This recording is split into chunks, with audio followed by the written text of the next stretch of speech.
Friends, welcome back to my YouTube channel English grammar with Suryavanshi. स्वागत है आपका हमारे चैनल पर। आज की इस वीडियो में हम लोग डिस्कस करेंगे ऑलमोस्ट और बेयरली के बारे में। इंग्लिश के दो शब्द ऑलमोस्ट और बेयरली, इन दोनों शब्दों में काफ़ी कन्फ्यूज़न हो जाती है कि कहाँ पर कौन सा हमें इस्तेमाल करना है। लेकिन इस वीडियो को अंत तक अगर आप देखते हैं तो आपकी कन्फ्यूज़न दूर हो जाएगी कि कहाँ पर हमें ऑलमोस्ट यूज़ करना है और कहाँ पर बेयरली यूज़ करना है। चलिए जानते हैं इनका अर्थ क्या है और इन दोनों में डिफरेंस क्या है और इनको इस्तेमाल कहाँ पर किया जाता है।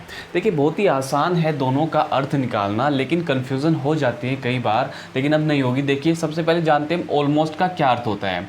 ये जो हमारा ऑलमोस्ट है, इसको हम हिंदी में बोलते हैं लगभग। क्या बोलते हैं? लगभग। जबकि ये जो बेयरली शब्द है, बेयरली को जो है हम हिंदी में बोलते हैं बड़ी मुश्किल से, बड़ी कठिनाई से, या फिर आप कहें बड़ी मुश्किल से। कहाँ कहाँ पर हमें दोनों का इस्तेमाल करना है। देखिए, ऑलमोस्ट का क्या अर्थ होता है? लगभग।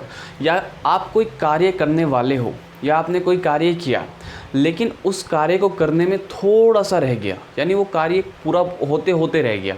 मान लीजिए आपको किसी ने कोई टास्क दिया, कोई कार्य दिया। मान लीजिए आपको एक टास्क मिला है 10 सीढ़ियाँ चढ़ने का। जब आप वो 10 की 10 सीढ़ियाँ चढ़ लोगे तो आपका टास्क कंप्लीट हो जाएगा। लेकिन आपने क्या किया? 9 सीढ़ियाँ चढ़ ली। 9 सीढ़ियाँ चढ़ने के बाद आप नीचे गिर गए, यानी आप सिर्फ एक सीढ़ी से चूक गए। तो यहाँ पर हम ऑलमोस्ट का इस्तेमाल करते हैं, बेयरली का इस्तेमाल नहीं करते। ऑलमोस्ट का क्यों? क्योंकि आपने लगभग टास्क को कंप्लीट कर लिया था, क्योंकि आपने टास्क का 90% जो हिस्सा है, 90% जो पार्ट है वो कंप्लीट कर लिया था। 10 में से आपने 9 सीढ़ियाँ चढ़ ली थी, बस एक सीढ़ी रह गई थी, आप वो चढ़ने थे, लेकिन आप वो वहाँ पर गिर गए, वो आप चढ़ नहीं पाए।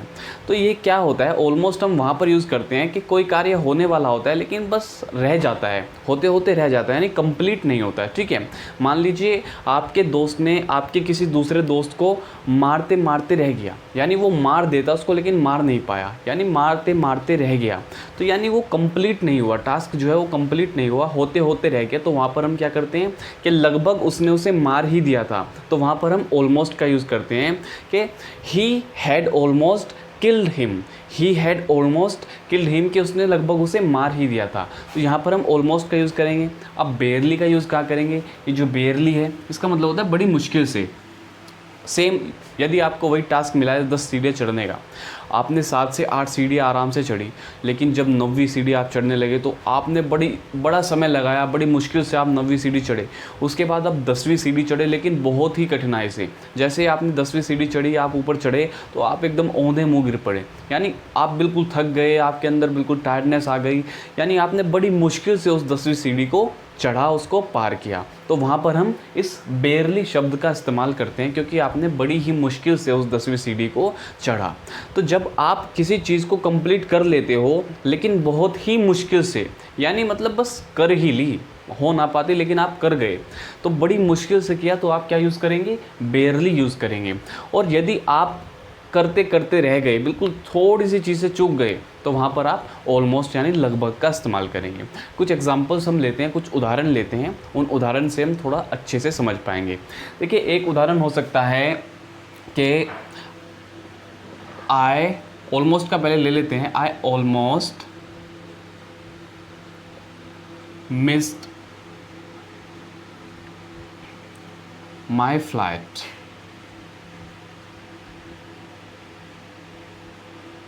I almost missed my flight, इसका अर्थ है कि मैंने लगभग अपनी फ़्लाइट मिस कर ही दी थी, यानी करी नहीं, पकड़ ली, लेकिन लगभग कर ही दी थी, यानी बड़ी मुश्किल से कर दी।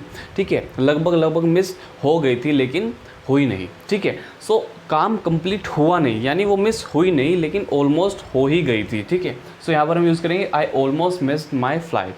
अगर आपने फ़्लाइट पकड़ ली, यानी लेकिन पकड़ी बड़ी मुश्किल से, यानी बिल्कुल मौके पे जाकर आपने पकड़ी, यानी टास्क कंप्लीट हो गया, आपने पकड़ ली, तो वहाँ पर आप बेयरली का यूज़ करेंगे। यहाँ पर हम यूज़ करेंगे ऐसे, I barely caught my flight.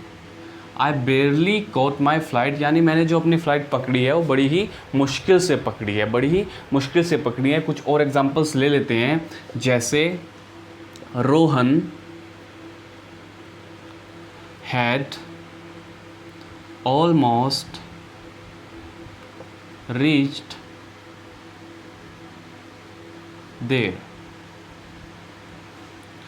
Rohan had almost reached there, इसका मतलब है कि रोहन लगभग वहाँ पहुँच ही गया था, लगभग वहाँ पहुँच ही गया था, यानी कंप्लीट नहीं हुआ, पहुँचा नहीं, लेकिन लगभग लगभग पहुँच ही गया था। तो वहाँ पर हम ऑलमोस्ट यूज़ करें, क्योंकि वो पहुँचा नहीं लेकिन लगभग पहुँच ही गया था। पहुँचने से पहले कुछ हो गया जिससे वो पहुँच नहीं पाया, यानी टास्क कंप्लीट नहीं हुआ, वहाँ जाने का उसका टास्क कंप्लीट नहीं हुआ, तो यहाँ पर हम ऑलमोस्ट यूज़ करेंगे। लेकिन अगर वो पहुँच गया, लेकिन पहुँचा बड़ी मुश्किल से, रास्तों से बड़ी मुश्किल से मिला, बड़ी कठिनाई आई, रास्ते में मुश्किलें मिली, लेकिन वो पहुंच गया, तो वहां पर हम बेयरली यूज करेंगे ऐसे, Rohan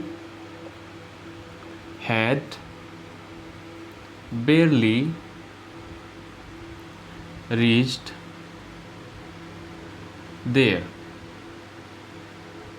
Rohan had barely reached there, तो यानी वो बड़ी मुश्किल से पहुंचा लेकिन पहुंच गया। तो यही डिफरेंस है कि अगर कोई टास्क कंप्लीट होते होते रह गया, लेकिन लगभग लगभग हो गया लेकिन रह गया, तो वहाँ पर हम क्या करेंगे, वहाँ पर हम यूज़ करते हैं ऑलमोस्ट का। लेकिन अगर कोई टास्क कंप्लीट हो जाता है लेकिन बड़ी ही मुश्किल से होता है, तो वहाँ पर क्या होता है, वहाँ पर हम बेयरली का यूज़ करते हैं। मान लीजिए आपको कोई एग्जामिनेशन पास करने के लिए 38 नंबरों की आवश्यकता है, 38 मार्क्स की आपको आवश्यकता है, आपके 37 मार्क्स आ गए, तो यहाँ पर हम ऑलमोस्ट का यूज़ करेंगे। रोहन, मान लीजिए रोहन की बात करें, Rohan almost clear the examination, Rohan almost clear the examination, यानी उसने लगभग एग्जामिनेशन क्लियर कर ही लिया था, लेकिन एक नंबर से रह गया। अगर उसके 38 नंबर ही आए, मान लीजिए 100 में से 38 नंबर चाहिए पास होने के लिए, अब उसके 38 ही आए, तो क्या होगा, रोहन बेयरली क्लियर द एग्जामिनेशन, यानी कि उसने बड़ी मुश्किल से जो एग्जामिनेशन है वो पास किया, क्योंकि 100 में से 38 चाहिए थे, उसने 38 ही लेके आया वो, यानी बिल्कुल वो सीमा पे ही आया, लिमिट पे ही आया। ऐसा नहीं कि 100 में से उसने 80 ले लिए या फिर 90 ले लिए, नहीं, उसने उसके 38 ही मार्क्स आए, उसने 38 जो अंक है वही प्राप्त किए, यानी उसने बड़ी मुश्किल से किया, तो वहाँ पर हम बेयरली का यूज़ करते हैं। और जिसके 37 आए, तो यानी वो लगभग पास हो ही गया था, लेकिन हो नहीं पाया क्योंकि एक नंबर से वो रह गया, तो वहाँ पर हम ऑलमोस्ट यूज़ करते हैं। एक और कोई एग्जांपल ले लेते हैं, जैसे you almost killed me, you almost kill me, तुमने तो मुझे मार ही दिया था, यानी कि मारा नहीं लेकिन लगभग मार ही दिया था, इसलिए हम यहाँ पर यूज़ करते हैं यू ऑलमोस्ट किल्ड मी। अगर आपको बेयरली यहाँ पे यूज़ करना है तो आप कैसे करोगे, मान लीजिए मैंने आपको मार दिया लेकिन बड़ी मुश्किल से मारा, तो मैं कैसे बोलूँगा, आई बेयरली किल्ड रोहन को अगर मैंने मारा, आई बेयरली किल्ड रोहन, यानी बड़ी मुश्किल से, मैंने बड़ी मुश्किल से रोहन को मार दिया लेकिन बड़ी मुश्किल से मारा, तो यहाँ पर हम आई बेयरली यूज़ करेंगे। तो बेयरली जो यूज़ करते हैं वो हम बड़ी मुश्किल से के लिए यूज़ करते हैं, और जो ऑलमोस्ट यूज़ करते हैं वो लगभग के लिए यूज़ करते हैं, यानी कार्य कंप्लीट होता नहीं है, होते होते रह जाता है। लेकिन बेयरली में कार्य कंप्लीट हो जाता है, लेकिन होता है बड़ी ही कठिनाई से, बड़ी ही मुश्किल से। तो दोस्तों ऑलमोस्ट और बेयरली में यही फ़र्क है, यही अंतर है, यही डिफरेंस है जो आपको याद रखना चाहिए। फिलहाल आज की वीडियो में इतना ही, अब मिलते हैं अपनी किसी और वीडियो में किसी और बेनिफिशियल टॉपिक के साथ। Thank you.